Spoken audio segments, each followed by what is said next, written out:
Hey guys, it's me Blair, and it's day 7, and it's fairly late at night.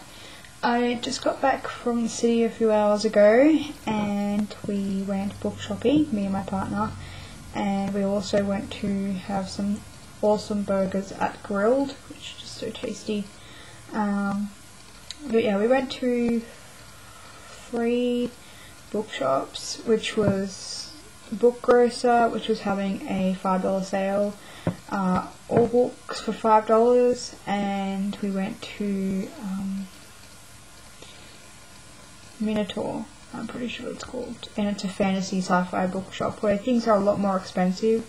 On average, the basic YA paperback can cost anything from $17 to $30. So I was like, no. But my partner picked up something there. But along the way, he also picked me up some stuff as well. And I also got a book from Target on Wednesday. I'm not quite sure if I showed you guys this, but I'm going to show you it again. It is Gina Showalter's Wicked Nights. And I'll just read the back for you guys. It says, leader of the most powerful army of the heavens, Zachariel has been deemed too dangerous, too ruthless, and if he isn't careful, he'll lose his wings. But this warrior with a heart of ice will not be deterred until a vulnerable human tempts him with a carnal pleasure he's never known before. Accused of a crime she did not commit, Annabelle Miller has spent 4 years in an institution for the criminally insane. Demons track her every move, and their king will stop at nothing to have her. Zachariel is her only hope for survival, but is a brutal angel with a touch as hot as hell for her salvation or her ultimate damnation. And I've never really read anything by Gina Showalter. I think I read a review about this book on I can't remember the site. I think it's a paranormal site, obviously, but it's a blog that I follow, and I don't go there too often, and it starts with paranormal something, but I can't remember. It might be Bittenbybooklust or something like that. But it interested me enough to pick it up. I did enjoy the review. Obviously there was bits and pieces out of it that they didn't like and they did like, but I thought that I would try it and check it out. Yeah, the cover is pretty hot, but not my thing. I don't really go for those kinds of guys, but for the purpose of the story, yeah. So I'm pretty happy to have that. And this one was really annoyingly expensive. I mean, it was like $14 for a paperback like that. So prices are just weird right now, and a little bit OTT. Okay, so the next 4 books I got are all $5, and some of them I was like, really? $5? So we went to the all books for $5, and the amount of books that were there that were pretty like new releases, like at the start of this year, was insane, and they were selling them for $5. So I haven't read too many books that have like, I picked up some books, but I haven't read too many that I need to pick up. I picked up a few. There were like a couple more that I wanted to pick up, but they weren't really high on my list of things to pick up. But the first thing I did get is The Reinvention of Love by Helen Humphreys. And if you remember, a few months back when I was still living in Echuca, I ended up picking up this book from the library, and I never got to read it, but I really wanted to. I won't read you the back because I've already read it to you guys before, but if you want to check it out, it's set in Paris, in the reign of Napoleon III, and yeah, I think Paris is enough for me to want to pick this book up. Also, I didn't realise this, but it actually has pictures all the way through it, and I think they're actually like seriously real pictures. So I think she wrote the book based around her inspiration and knowledge of this era. So it's awesome. Sorry guys if I'm like, I'm just a bit tired, but I wanted to do this book haul for you because I can't believe it's been 7 days of videos, and I'm going to tell you what I'm going to be doing next week as well. Also, this book was like, okay, this is weird.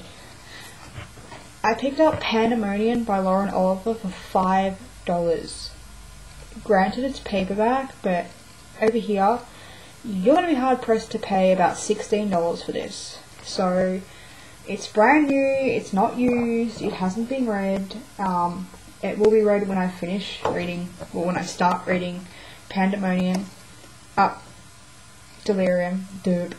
And it is a bigger copy, like mine's a smaller one, but it still has the same cover, same sort of style. It fits in really well, and I don't care if they're like big and small, because it was $5 and I'm not going to pass it up. So I won't read the back because I haven't read the first book myself, so hopefully I'll get to it next year. I'm pretty sure I'm going to be doing books like this next year, so not too far away. Then this one was a bit of a mix-up. I think I was watching Sumaru. I always get people's names wrong, but I was watching her channel and she had a book haul or something like that, and she talked about a book called Blackbirds, but I think it's by Chuck Wendig or something like that, and I wanted to get that book really bad. So in my brain, when I saw this book, I thought that's what the book was, because they have such similar covers, and I mean, they both have birds on them, they both have black and red, and they're both pretty similar titles, so yeah. But apparently it's not. I'm just trying to find, I think this is the premise here. Yeah. It says, New York City, 1841. When young and beautiful Mary Rogers is reported missing, the police remain largely unconcerned, for Mary has gone missing before, only to reappear rumoured to have been found hiding in the arms of an unnamed lover. But this time things turn out rather differently. 4 days later, the ravaged body of a girl is found floating in the Hudson River. It is Mary, and she has been savagely murdered. At the centre of the investigation to find Mary's killer is the city's first detective, High Constable Jacob Hayes. Nearing the end of a long and distinguished career, I will be able to talk. His journey will take him to the darkest corners of the city, involving ferocious gang wars, grave robbers, and clues hidden in the poems and stories of the greatest literary figure of the day, that hopeless romantic and minstrel of the night, Edgar Allan Poe. Emotionally engaging and utterly riveting, The Blackest Bird is an atmospheric portrait of New York in a thrilling murder mystery. And I'm trying to read some more historical works, and I just thought this premise sounded awesome, and I'm so glad I picked this up, even though it wasn't the book that I intended to get. But it sounds very gritty and very me, and it's crime, thriller, it's got a beautiful cover, beautiful premise. How can I go wrong with this? And it's $5, and it makes me want to read it right now, but yeah. Most of these books I don't think I'll be getting to for a while, but who knows, especially with this one. And lastly, I got a freaking beast.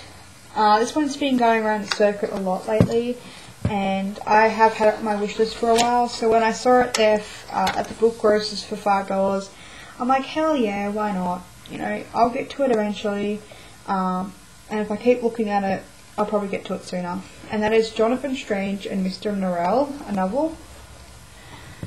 And I love this cover. I think the plain red one is just so boring.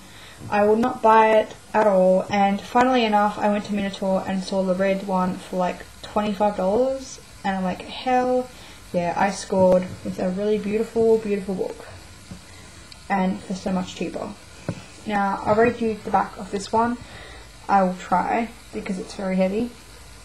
This one says, Susan Clarke's brilliant first novel is an utterly compelling epic tale of 19th century England and two very different magicians who, as a teacher and pupil, and then as rivals, emerged and changed its history. In the year 1806, in the throes of the Neapolitan Wars, most people believed magic to be dead in England, until the reclusive Mr. Norrell and hurtful Abbey reveals his powers and becomes a celebrity overnight. Soon another practicing magician emerges, the young, handsome and daring, I'm so sorry guys, Jonathan Strange. He becomes Norrell's student, and the two of them join forces in the war against friends. But as Strange is increasingly drawn to the wildest, most perilous forms of magic, he risks sacrificing not only his partnership with Norrell, but everything else that he holds dear. So, yeah. And I don't like it's a big book for me, and it's pretty darn